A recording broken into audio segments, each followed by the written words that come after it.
মর্যাদা দিয়ে আমাদের স্বীকৃতি দিয়েছেন।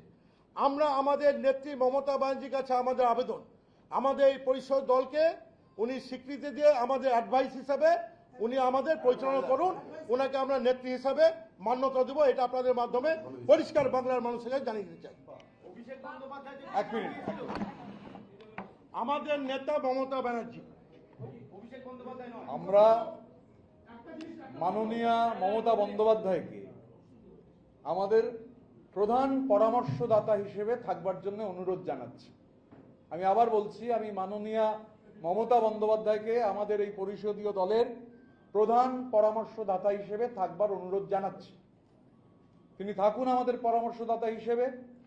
আমরা নিশ্চিতভাবে তার পরামর্শ পেলে আমরা গঠনমূলক এবং সদর্থক বিরোধীর ভূমিকা ভালোভাবে পালন করতে পারবো, এ নিয়ে কোনো সংশয় নেই। তিনি থাকুন আমাদের পরামর্শদাতা হিসেবে, আমরা তার কাছে অনুরোধ জানাই।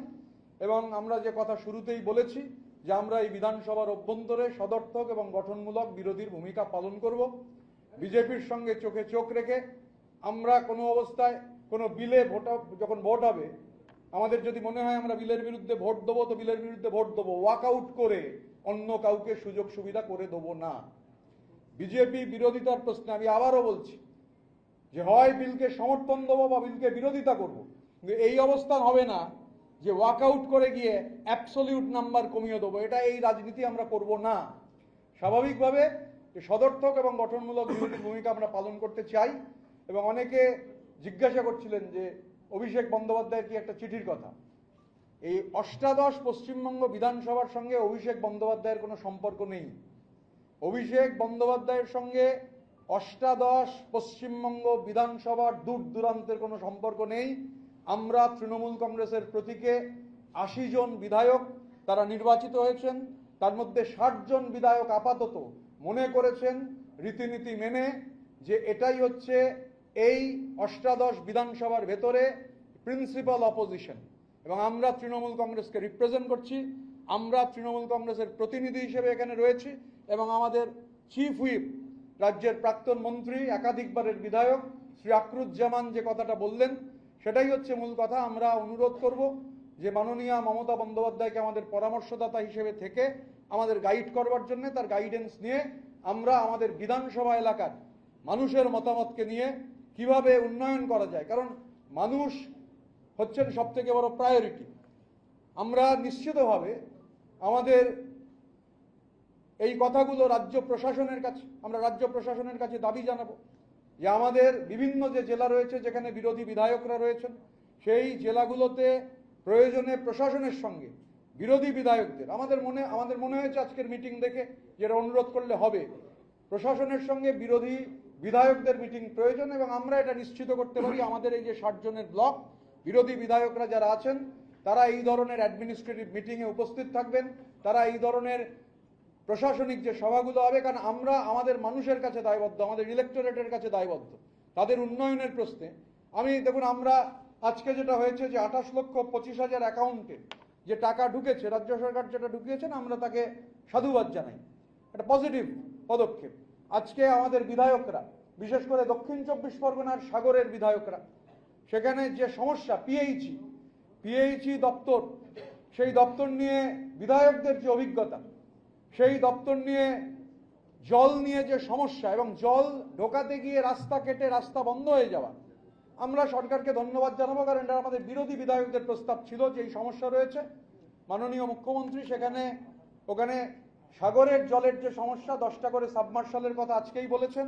এবং এই পিএইচির যে রাস্তাগুলো যে কাটা হয়ে গেছে মাঝখান থেকে, এই যে মাঝখান থেকে রাস্তাগুলো কাটা হয়েছে সেখানেও তিনি, মিটিংটা লাইভ হয়েছে সবাই দেখেছেন, যে যারা ঠিকাদারদের যে ডিপোজিট আছে সেই ডিপোজিটের টাকা থেকে অবিলম্বে আমাদের হাওড়া গ্রামীণ জেলার সভাপতি তৃণমূল কংগ্রেসের রাজা সেন বিধায়ক বাগনান, তিনি এটা তুলেছিলেন। খুবই একটা ইম্পর্টেন্ট এজেন্ডা। বাগনান মিউনিসিপ্যালিটি ওটা পঞ্চায়েত এলাকা, মিউনিসিপ্যালিটি হওয়ার প্রয়োজন।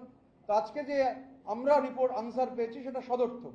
তো স্বাভাবিকভাবে প্রতিটা বিধানসভা ক্ষেত্র এবং প্রতিটা জেলায় যে জেলাগুলোতে আমাদের এই বিধায়করা রয়েছেন, আমরা সরকারের কাছে অবিলম্বে যত তাড়াতাড়ি সম্ভব এই দাবি জানাবো যাতে প্রশাসনিক মিটিংগুলোতে বিরোধী বিধায়কদের তাদের ইনক্লুড করা হয়, তাদের মতামত নেওয়া হয়, এটা খুব প্রয়োজনীয় এবং জরুরি। বলছি, আপনি এর আগে বিভিন্ন বক্তব্যে বলেছেন যে যারা দুর্নীতি করেছে, আপনি নিজে উল্লেখ করেছেন আপনার উলুবেড়িয়ার জায়গার, আপনি প্রশাসনের কাছে যে সেই দুর্নীতির তদন্ত নিয়ে চিঠি লিখে জানাবেন।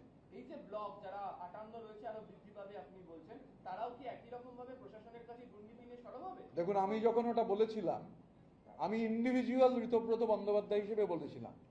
ইন্ডিভিজুয়াল ঋতব্রত বন্দ্যোপাধ্যায় যা বলেছিল সেটা ইন্ডিভিজুয়াল ঋতব্রত বন্দ্যোপাধ্যায়ের দায়িত্ব, আমি সেটা থেকে সরছি না।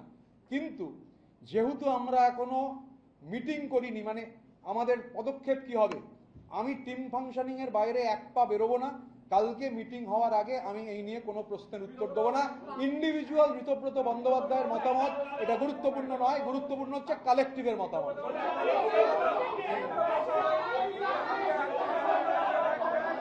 এক এক করে বলে।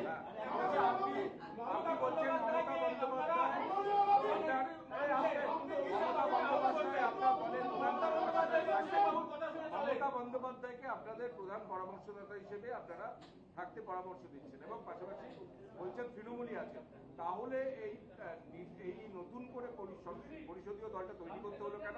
আর আগামী দিনে তৃণমূল বা কালীঘাট কোনো মিটিং ডাকলে আপনারা কি যাবেন? দেখুন, আমাদের চিফ হুইপ শ্রী আকরুজ্জামান, আচ্ছা কি করে আমি একটা প্রশ্নের উত্তর দিতে গিয়ে কি করে আরেকটা প্রশ্ন নেব? আমি আবার উত্তর দেবো আলাদা করে। আমাদের মাননীয় চিফ হুইপ শ্রী আকরুজ্জামান এই প্রশ্নের উত্তর দিয়ে দিয়েছে। আমরা একদম ক্লিয়ার করেছি, আমরা মমতা বন্দ্যোপাধ্যায় অনুরোধ করবো আমাদের পরামর্শদাতা হিসেবে থাকার জন্য। আর সংসদীয় যে রীতিনীতি রয়েছে আমরা ইন টোটো তাই ফলো করে আমাদের ক্লেম আজকে করেছিলাম। ক্লেম চেক করবার পর আমাদের ক্লেম গৃহীত হয়েছে। স্বাভাবিকভাবে যে সংসদীয় রীতিনীতির বাইরে আমরা কিচ্ছু করিনি। এবং আবার যেটা বলছি যে দেখুন, বাংলার মাটিতে মানুষ একটা রায় দিয়েছেন, ম্যান্ডেট দিয়েছেন। এবার সেই ম্যান্ডেট হচ্ছে আমাদের বিরোধী আসনে বসার ম্যান্ডেট। তো আমরা যারা এখানে জিতে এসেছি সবাই তো লড়াই করে ভোটে জিতে এসেছি, কঠিন লড়াই হয়েছে। এখানে নেই উদয়নারায়ণপুরের আমাদের এমএলএ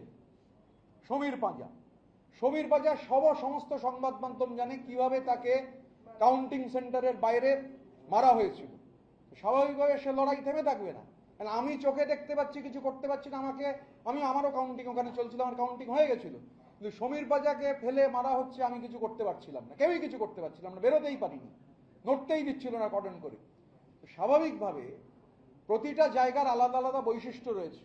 আমাদের এই যে 60টা বিধানসভা কনস্টিটিউয়েন্সি, এই বিধানসভা কনস্টিটিউয়েন্সিগুলো আলাদা আলাদা বৈশিষ্ট্য রয়েছে, যার ফলে আমরা আলাপ আলোচনা করবো এবং আলাপ আলোচনা করে সিদ্ধান্ত গ্রহণ করবো। যে বললাম যে আমি যেহেতু বস নই, আমি বসিং এ বিশ্বাস করি না, বসিং এর বিরুদ্ধে আমার তীব্র আপত্তি রয়েছে। স্বাভাবিকভাবে আমি একা কিছু, আমরা যা হবে কালেকটিভলি সিদ্ধান্ত করব। প্রয়োজনে প্রতি 15 দিনে একবার বসবো, 15 দিনে বসে আগামী 15 দিন কি করব তা ঠিক করব। তারপর 15 দিন হয়ে গেলে গত 15 দিনে কি করেছি তা রিভিউ করে আগামী 15 দিনের কাজ করব, স্টেপ বাই স্টেপ। বাংলাটা করে নিয়ে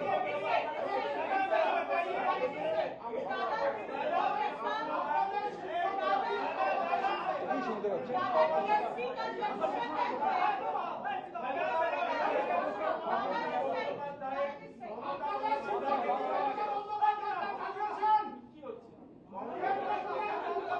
তোমার প্রশ্নের উত্তর দেবো।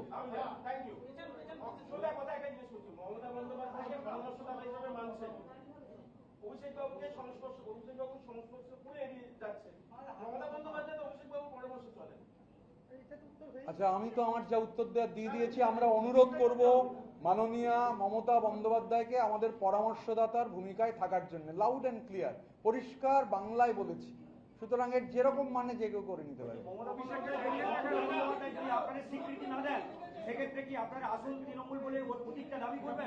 আমরা এখানে এই পশ্চিমবঙ্গ অষ্টাদশ বিধানসভার ভেতরে ঘাসফুলের প্রতীকে যারা জিতেছেন তার মধ্যে 2/3 বেশি বিধায়ক হচ্ছে আমরা। পার্লামেন্টারি নর্মস যা রয়েছে, আমরা তো পার্লামেন্টারি নর্মস অনুযায়ী we are the real principal opposition here.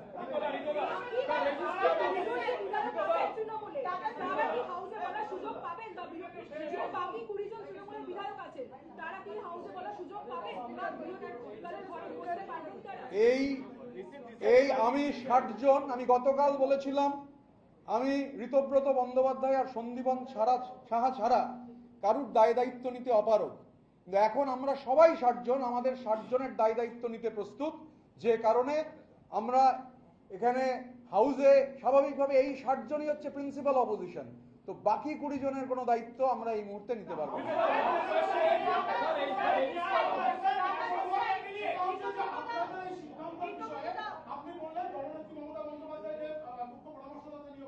নিয়োগ করব বলিনি, ডোন্ট মিসকোট, বাংলা ভাষা খুব চমৎকার ভাষা। না না, নিয়োগ করবেন বলে আবার চাইছি কি?